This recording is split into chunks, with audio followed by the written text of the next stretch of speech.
Buddy. How about the co-vice chairs? You can do it together, yeah. Co-vice chairs. Good evening, everyone, and welcome to November 14th, Government Relations and Communications Committee meeting. I want to welcome everybody. Mr. Petiti, our administrative liaison, our superintendent, Mr. Batchelor, our committee, Lydia, Chuck, Mike, our teacher representative, Amy McNally. Unfortunately, our student couldn't be here tonight. We didn't, okay. And Ms. Calderoni. So, and the public, welcome everyone. Let's have Mr. Petiti guide us through some administrative remarks. Yes, thank you. So I want to start by answering some recent questions that have arisen from the public. There was a question about the positive results of, quote, intimate conversations with legislators, in the addition to just the general benefits of maintaining relationships, cordial relationships with individuals who can impact decisions that impact our students, sitting down with legislators actually has produced real results. One example is at the last breakfast just held in October, and we were talking about the amendment and our effort to get a vote no on it, and Representative Vitale actually, from the discussion, said he would send a message to his constituents to vote no, and he would vote no himself. So there's a tangible result of our relationships. Are the legislators open to future meetings being open to the public? We did ask the legislators if they'd be amenable to attending a future meeting that is open to the public, and all three in attendance, Charlton, Leach, and Vitale, said they will welcome it. They all said that they are, quote, open books. So we will look into potentially creating an event where we would open it to the public with the legislators in attendance. There was a question about the policies not being up to date on board docs. We talked with board docs and PSBA. PSBA is the entity that houses our policies. Turns out that board docs pulled all of our policies from PSBA, and many of those were outdated on PSBA's side. So we're working with PSBA to get them all of our most current policies so that board docs can pull the most current. In the meantime, we have the policy tab on board docs redirecting to our policies on our website that are current. So stay tuned for that fix. And there was a question about student reporters at RAD TV. There are student reporters at RAD TV. There is a good amount of student involvement in that club. We will have a presentation on RAD TV. We're thinking for an agenda item before the end of this year, so we can provide more details on what RAD TV is all about as an actual agenda item. And I believe that is all of the questions. Mr. Petiti, can I just jump in for one? Also, there was a question at an earlier committee meeting tonight that maybe the publicizing of these meetings tonight might not have been there or might have been inaccurate. I did receive an email from our staff that we did send to the newspapers the timing of the meetings tonight, so we believe they were advertised properly, but we're still looking for the actual newspaper. But what we sent them was what is occurring tonight. If for some reason it didn't somehow, after what we sent it to them, wasn't published, we are still fine to meet as long as we're not planning on making any final decisions on any items. We would be fine. And looking at the agenda tonight, I think we'll be okay. Super. Thank you very much, and thank you, Mr. Petiti, for the follow-up on the questions that came up at our last meeting. Let's go to public comment. Does anybody have any public comment this evening?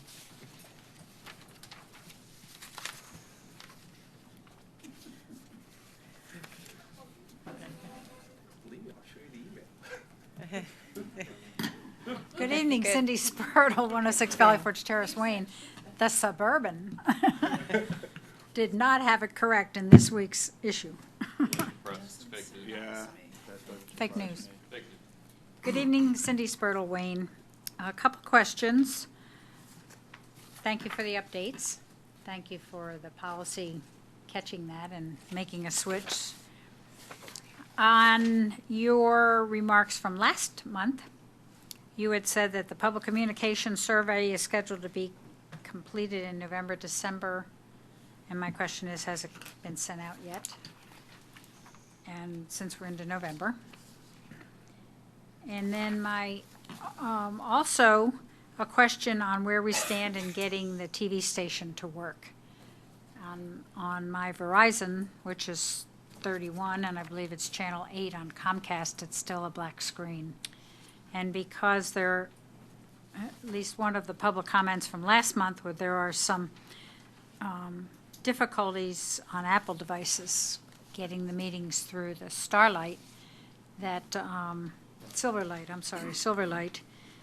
people are not able to get the committee meetings, even the ones that are streaming on the computer. So the question is, when will that be addressed? And also a cost on the campaign, vote no on the HB 1285. What exactly was the cost in staff hours and materials to the district for that campaign? One other question on the attachments today.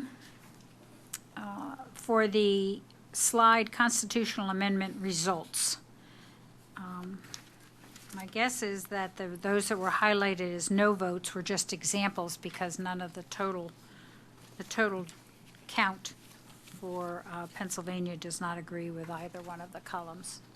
So I'm just guessing as to where all the additional yes votes came from. I'm curious. Thank you. That's it. Right. So, thank you very much, Mrs. Spurtle. Any other public comment? Empty room, empty chair? No? Okay, thank you very much. I did, Mr. Petiti, maybe I spaced out for a second. Wouldn't be the first time. Did you reference the Silverlight in your administrative remarks about that upcoming discussion? I may not have. Okay. We had a meeting with Silverlight, with MediaCast, with the DCIU, with our technology department, and we are gathering some more information. I think we're making some good progress, and I wanted to have that as an agenda item in December. Right. To be able to offer, I think, some real substantive information about getting this resolved. Okay, terrific. Thank you very much. Appreciate that. So, let's now move on to the approval of minutes. Does anybody have any questions or concerns about the minutes, or should we go ahead and approve them? Thumbs up from this side of the room. How about this side of the room? You good with the minutes? Okay, so let's say that the minutes are officially approved. And They're like seconds. They're so small. I know, this is the new board docs format. Get your glasses on, your reading glasses on, folks. Let's move into agenda item number 1. The committee approval of the 2017-18 GRCC goals. And just as a reminder to everybody, the reason why we're bringing them back is because we had them on last month's agenda, and I think it was initiated by Mr. Miller over here. Our wordsmith. Who? Mr. Miller had some concerns about wording, and so we had a nice conversation about that at the meeting. Went back, did a little wordsmithing, and they're coming back to you again because we'd like to make this official. So I think I'll probably ask Mr. Miller first if he is happier with the wording now than he was last month. I am. All right, okay, that's good. And then I think Mrs. McNally, our English teacher, also had a little wordsmithing that she was requesting on the heels of Mr. Miller's. And so I'm starting on this side of the room because this is where the questions arose. What do you think? My kids are great. No, I thought the emails that went back and forth were lots of fun, and we came up with something great at the end. Okay. That was good. The final one was from where, right? I think, Yeah. yes, the middle bullet point, we were working on the act upon when necessary. Monitor, evaluate. Mr. Miller, as I recall, I think we had the word advocate in there, and he Yeah. didn't like the for and against. And so we came up with that the Government Relations and Communications Committee will monitor, evaluate, and act upon, when necessary, evolving federal and state education legislation that impacts the 4 strategic goal areas of the district's comprehensive plan, which, if I give you a quick quiz, what are those 4 areas? Okay, nobody? All kinds of thumbs up. Okay, all right. Yeah, that's So right. let me look Everybody at this gets side of thumbs the up on room. that Are you one. guys, now mind you, it's 8 o'clock. We're a little punchy. So thanks for hanging in with us. Mrs. Solomon and Mr. Madden, are you ready to give official approval to our committee's 2017-18 We goals? need to. Oh, we're gonna confer. Okay. Yes, I agree with her. Okay, so is it a, yes? Mrs. Spurtle? Oh, so yes, I know. I have them too, but you mean the 4 strategic goal areas, that's right. Yes, I think we all know. I was just sort of throwing that out just to be cute, but at least you're all paying attention. No one's fallen trying to be asleep yet. funny. Yes. So anyway, let's consider the goals officially approved, and let's strive to achieve Very them good. come the end of this school year. Great. All right, agenda item number 2, the ballot question. Mr. Petiti, can you give us a rundown of our advocacy efforts as part of our goal work for this year? I can. So, first thing we'll do is take a look at the results. Ms. Spurtle mentioned clearly they don't add up the columns. It's the sampling of some counties and districts that, for the first 3 or 4, had a dedicated kind of push to get their school districts, community members to vote no. So we show those because, like Radnor, the push that we put forth helps us kind of compare in a way how our push went. And of course, we took on a little bit more, I think, of an active approach. I think some of the other districts may have just did the letter, whereas we did do lawn signs. We did phone calls and emails to parents. It was in our newsletter several times. We had the student the student writers of the Radnorite. They came out as an editorial board, and they supported vote no. So that was nice to work with the students and educate them on the issues so they could get involved and contribute to our campaign. And you'll see that 81% of the vote on this amendment in Radnor was no. So I think that we were successful, at least in Radnor and elsewhere throughout our area. Unfortunately, across the state, it went 54% yes to 46% no, and that basically leads us to what now, and what are we going to do now? And really, it's so new, it's so recent since this passed, and we all knew beforehand that it wasn't going to change anything per se, that it was really a doorway to a potential change. So really, I look to media and different sources to get some information on what we can maybe expect, and this is from Philly.com, and a couple bullet points I pulled from this article from, when was it? November 7th, actually, Election Day. So I think we can all agree that we will stay vigilant and will remain informed about this issue, and that we will, as appropriate and with board support, continue to keep the community informed on where we are and where we're going and where we believe we're going, and how the community can help continue to support us. And quickly, thank you to the community and to our parents for coming out en masse to voice their overwhelming support for local control of our schools. And we did mention that we did write a letter to our community in the recent Radnor Reader thanking them for their involvement in this effort. So happy to have anybody else join the discussion. I just have a question. Do we know, were there areas of the state, this is kind of back to the previous slide, do we know of areas where there was obviously opposite results to what any of the places we see here? Do we have that information? I don't, unfortunately. I can search for it. It's difficult to so many different voting areas and counties and boroughs, and so you really have to dig into the data to pull. Unfortunately, as far as I could tell, there wasn't a no section where these are the areas that voted no, and it's easier to sort them. You got to kind of go through all of them piecemeal. But I will definitely keep on it to determine. I'm sure there's areas, I'm going to guess, outside the Pittsburgh-centric area and the Philadelphia-centric area in the middle part of the state where we could probably target, where I'm going to guess that the yes vote was more dominant than, southeastern PA and Pittsburgh, Allegheny County. You know why I'm asking is I just think it's important to know who is in favor of this and why. If, we're going to have an effective campaign against it, we have to kind of understand what they see in this, which I really don't understand still. So I'd like to know who's for it, or were people voting on misinformation maybe? I just don't know. But that would be just more information about who is supporting this. You want to say something? In one of my other roles, I serve as an ambassador from PSBA. And, Maybe you know. well, what we're trying to do now is to address what we would like to see the bill be. Because if it comes out that they're trying to do something, we want it to be in the best interest of the school districts. So they have a committee that's up there that helps to develop legislation, actually, and we want to have something that we think works.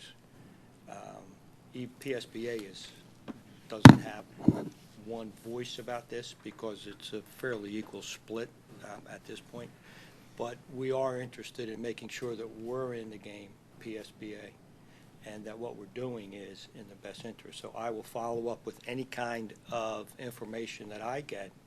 I will share with this board. And if we have things that, once stuff starts, right now there's really nothing.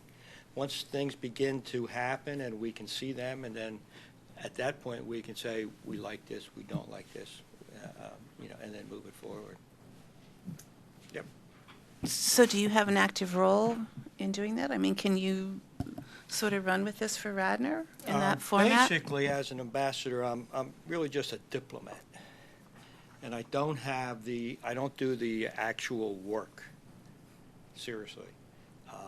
I would bring information to the people that are doing that. Like, for instance, if our board had questions about something, I can share that with the people. But I'm not in the room tinkering with the legislation or anything. I would just say, in this area, we like this, we don't like this, things like that. Here are some suggestions that I can do. But now I'm not involved with the actual workings of it. Mike, did you? Yeah, I'd stay. Give Mike that broken one? No, it's all good. I know the PA Association of Realtors came out against it on just a few days before. They sent a statewide email out. So if you were a realtor in PA, you got this email that said they were against it because, the realtors just don't want property taxes. No, they came out in favor of it. I got an email that's saying what I meant. They came out in favor. they came out strongly in favor of it. That's what I meant. So they came out against us. So this is what I meant. So they were strongly in favor of it because they don't want property taxes because they're not looking down the road where, once the school districts get, then the property values go. So. Well, at least I think that the effort was a testament to a couple of things: community engagement, the power of the district making a stand. It was a bipartisan effort during an election time, which is also wonderful. And I think that although the motion ultimately passed, our community had a strong say about it. We certainly, our 81% was the highest, I think, rejection of the proposed amendment that was out there. And so I want to thank everybody concerned, especially our communications department and district leadership, for helping us get behind something that we felt really needed to be pushed back on for the sake of our schools. And whatever comes forward, that's the whole thing. This, it's a big deal to amend the Constitution. And without knowing exactly what's coming next, it's hard to say, trust me, it'll be fine. We need to see something substantive before we are willing to embrace amending our state constitution. So we'll be on the lookout for it. And as soon as we know anything, we'll bring it back to this committee and start the conversation again. Yep. Just like to thank this committee's efforts and thank Mr. Petiti and his team and everyone for all that they did. Many districts across the Commonwealth and, started to communicate with us for the leadership that was taken here, and thanks to this committee. So thank you. Thank you. So next order of business is what occurred a week ago, Monday, which was the passage of an amended school code. So I just wanted to go over that because that is something that occurred at the state level that does have an impact on our district. Basically, the bill passed these amendments to the school code passed the Senate and passed the House. Governor Wolf did not sign it, but by not signing it after a certain amount of time, it does go into effect. And the things in that amendment to the school code included another year's delay on the Keystone exams as a graduation requirement. So of course, that's something that is of interest to our community. So beginning with those students who are graduating in 2020, which would make them sophomores at this moment in time, they will be the first ones to, at this point, need to be score proficient on the Keystones in order to graduate. Now that does apparently result in a little bit of an adjustment of how Keystones are administered here, especially in terms of remediation. And I think that, from what I understand from Mr. Batchelor at the curriculum committee meeting next week, those changes in Keystone programming will be discussed at that meeting. Yes, when the high school does the their achievement and data presentation, and actually that's not next week, it's the week after Thanksgiving, so we don't have any meetings next Tuesday. It'll be that following week. They will share, some of the high schools share the changes and what those changes, how they're impacting our students. Great, thank you for that, because I'm sure there are many members of our school community who want to know about that. The other changes, the ESSA state plan, I think this was the legislature one. It felt a little passed over in terms of the submission to the federal government. The PDE sort of went straight to the federal government without going through the legislature, and so the amendment to the school code here sort of binds PDE to go through the legislature, the Senate and House Education Committees in order to submit anything, get their sign-off. School board training. So beginning in the 2018-19 school year, this code now requires that newly elected school board members have 4 hours of training within their first year of service, and that any re-elected school board member has 2 hours of training during his or her 5th year of service. So the training will cover a variety of things. It's not quite clear who is providing the training. It'll be mandated by the Pennsylvania Department of Education, but who is actually going to provide that training, when, where, and what it will cover is not decided. But that is now law, so that's something that also impacts us here in Radnor. There are a couple other things that we had talked about earlier, the lunch shaming, which we addressed in our food services policy, and in economic furloughs, laying off of staff for an additional cause now, which is economic hardship on the part of a district. That previously was not a qualification for suspending professional employees, but it's not that simple, because it comes down to it involves the administration taking a look at your administrative ranks before you can issue any furloughs. I mean, it's just not as simple as we're having a tough time with funding, and so therefore we're going to eliminate teachers. There are a lot of clauses and caveats in this particular part of the bill that make it a much more involved process than what meets the eye. So we can post something like this probably on our website for anybody who's interested in this school code bill. But I just wanted to put that out there. It was something that I think, correct me if I'm wrong, PSEA was not happy about at all, as you can imagine. It was definitely something that was folded into this. Your mic, Amy. Yeah, no, we're not. Okay, yes, Because yes. it also is performance Right. driven. Right, And so. that makes us a little nervous. Yes, because I think that the performance, the evaluation system is not one that's generally, highly regarded enough to make everybody feel comfortable that if the performance evaluation is going to be the criteria under these circumstances by which furlough decisions are made, that creates a certain amount of uncertainty. But it is a multifaceted process. I mean, no teachers can be laid off without looking at the composition of and the quantity of the administrative staff, and there has to be a balance. And I looked at it, and there are a number of hoops to jump through. So suffice it to say, let's hope we're not in a situation where that ever applies to us, that we're on good economic footing and we don't have to go down that road. So that is basically of all the amendments to the school code. I mean, feel free to let me know if there's anything else that jumps out at you, but those were the things I think that received the most attention during the long, drawn-out process of getting the school code bill passed, and now it is in effect, and I just wanted to make sure that everybody was aware of it, because I think it's important, and it does directly impact us here as a district in multiple ways. Any questions, comments on that? No? Okay. So agenda item number 4, one of our goals, as we discussed earlier, is this website accessibility initiative. And Mr. Petiti thought it'd be a good idea to let everyone know where that project stands at this point in the year.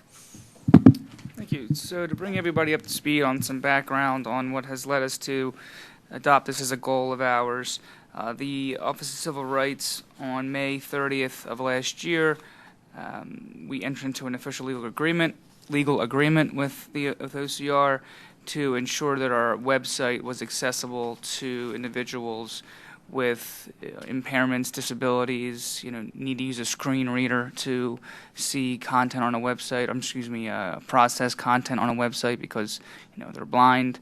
So we are due to have everything in order by November 2018.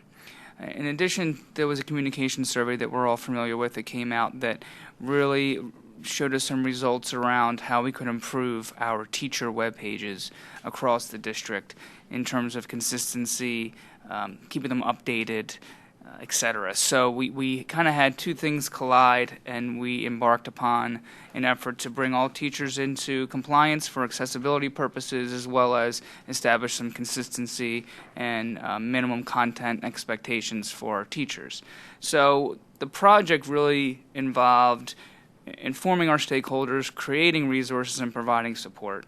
And I look at it as kind of communications and collaboration, and then the support and the resources component. So before we even began asking most of our staff, 300 and some teachers, to take on this project, we wanted to make sure that our principals were aware, our directors of secondary and elementary teaching and learning were aware, our teachers union was aware, and that everybody felt that they were communicated with, and the scope of the project was understood. So that happened over the summer and at the beginning of this year. And then we moved into the support and resources stage, where we went through all of the teacher pages. We checked to make sure what's compliant, what's not compliant, what do our teachers need to work on. And we went through each of these pages, in the thousands of pages, and gave each teacher a list of what they needed to update by December 1st. So we gave them a December 1st deadline, which was agreed upon by several of the people involved in the project as a reasonable time to give for them to complete this. And then since that point, we've sat down with teachers during in-service to support them. We've worked with the tech liaisons and tech support staff in each building to provide them resources to give the teachers to get this done. Created a web page where there are some resources for teachers if they want to just check that out. So we're going to continually keep on this project to make sure that by December 1st, we're in order with the teacher pages, and then we can move on to more global district-wide pages, such as our department pages, our athletic pages, etc. And all with the goal of having everything in order by November of 2018. That's all. Great, thank you very much. Does anybody on the committee have any questions about Michael's work? Nope, that's great. I know you put a lot into becoming compliant. It's not so simple, but thank you for all of that. Does anybody have new business? I wanted to share something really quickly, if you'll indulge me. I noticed, and we've talked about this before, but there is a bill out there, Senate Bill 723, which would require civics-related coursework starting in the 2019-20 school year. And to read this article, really, yeah, in time for the 2020 elections, I guess. But anyway, I mean, the latest version of the bill, at one point a civics exam was talked about as an additional keystone requirement. That has now been dropped out of this legislation.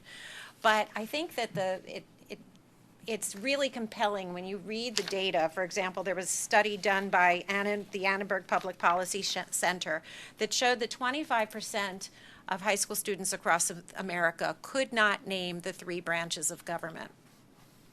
And a third of those surveyed couldn't name any branches of government. And that's just the beginning. So I personally would be interested in following this legislation, that obviously if becomes a mandate that we institute this curriculum, or if we have the curriculum and it has to be refined to meet state standards, that will impact us. But I just think when you read some of the statistics around the, not necessarily in Radnor, but around the state of the awareness of civics education, it's really eye-opening. And so I just wanted to bring that up to everybody, that this Senate bill, I plan personally to follow it and see where it goes, but it seems to be gaining some momentum, and I just wanted to put it out there for information purposes. I also wanted to mention briefly, Michael, remember the State Board of Education just issued their report on the Holocaust and final, there was a report that came out, right? Maybe we can look at just highlighting that. That was a pretty big deal. The state board had been evaluating that curriculum for a number of years, and it just issued a report. So it popped into my head, maybe we'll want to bring that back at some point, because that's a pretty, that was a massive undertaking and on their part, and impacts us in terms of how we deliver curriculum, because it'll have to comply. So anyway, that's my new business. Do you have any new business, Mr. Miller? Negative. Do you? Do you? No? Nobody? I have. It's- Mr. Madden? Yes, Ambassador, yes. Ambassador Madden, yes. What I would like to see would be, we used to call it the spiral curriculum, okay? And when they removed the civics, it was supposed to be then put into the curriculum that we had. It wasn't a standalone. It was supposed to be included in the different classes. And we used to be able to see where it was being done when we had our spiral curriculum was done. So the curriculum that's in place, and this is probably to bring back to the curriculum department, civics should be in there. It's supposed to be in there. That's what they do. So I would like to see us make sure that it is. And if it's not, then when we do our curriculum cycle, or even before that, we need to put this kind of stuff in. Yes, and it is in there, and it's in there as part of the state standards. I mean, just because the Keystone exam for civics didn't go forward, exactly. but the standards are still there, and the standards are taught, and they're taught at varying grade levels to varying degrees. But that is covered. I had a wonderful conversation at Veterans Day. The high school does a great Veterans Day assembly with the students, and one of the veterans came up to me and got my ear in, and then a social studies teacher I pulled into discussion saying, "Are you teaching civics here?" And it was great because the teacher was able to, and I was able to talk to him and let him know, yes, we are, and here's how we are doing it. But yeah, that's something that we could have the curriculum committee follow up on. That would be fine. Yeah, and I know it's a curriculum committee item, but given that we also cover Oh, no, I'm just, government, it, just might be interesting for us, if it's not completely out of our purview, to know what that is too as a committee, because that's something that, that's really the essence of our work. So it'd be nice to know how. we're very transparent. I'm sure they will share that with us. But on a very nice note, I was talking to one of the veterans, Mr. Costello, Marty Costello, and at the high school Veterans Day celebration, our principal gave Marty Costello a first edition paper that was printed in Italy when the war was, it says peace. It was when the war was over and we were in peace. And it was printed the day that peace was declared. And he was just, he was touched by that. And that's an example of some of the good things that we do here. And that's part of civics. That's continuing the lesson. And Marty now has that on his wall in his restaurant. At that assembly, one of the moments that I was most touched by at the assembly was when one of the veterans was introduced and they were just talking about him, and then all of a sudden the students on their own started a standing ovation. It was pretty cool. It was really cool. All right. Great, thank you. Let's go to, if no one else has any other new business? Oh, Ms. Oh, yeah, sorry, we cut you. To clarify the question about the cost of the campaign, the communication campaign, thought I could just offer that information. The lawn signs were about $400 total. They've got 30 of those, and then the rest was just staff resources and some time spent creating the communications.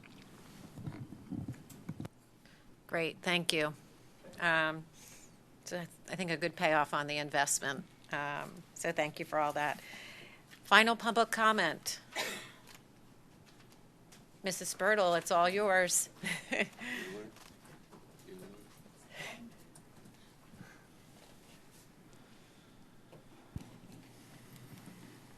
If the school district would like to get out there and do what they did on the 1285 campaign, the loss of the civic exam As a in state- Keystone graduation. as part of the Keystone graduation requirement is a major loss, seeing as how, in order to become a citizen of the United States, those are the similar questions that are asked I think that was our citizens already. the Yes, test, right? that was the test. That was the original goal test. to give, Yeah, Just so for if the, 60 if, on it To be proficient. a suggestion from the public is to see what you can do. Thank you. Thank you. Excuse me.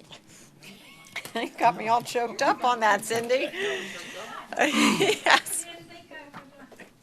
Need a drink of water. Chuck, you want to close out for me? I'm losing my voice here for sure. a second. Thank you. Just say goodbye. Good night, Gracie. Yes, thank you all for watching. Our next meeting is December 5th, I think, or 4th, right? That first December Wednesday. 5th. First Tuesday So, in December. 5th, so make sure you mark your calendars. It will be the day after the reorg, correct? So you may see some new people on here. Fresh faces. All right. Thank you very much, for everyone. watching. Yep. You may not like this.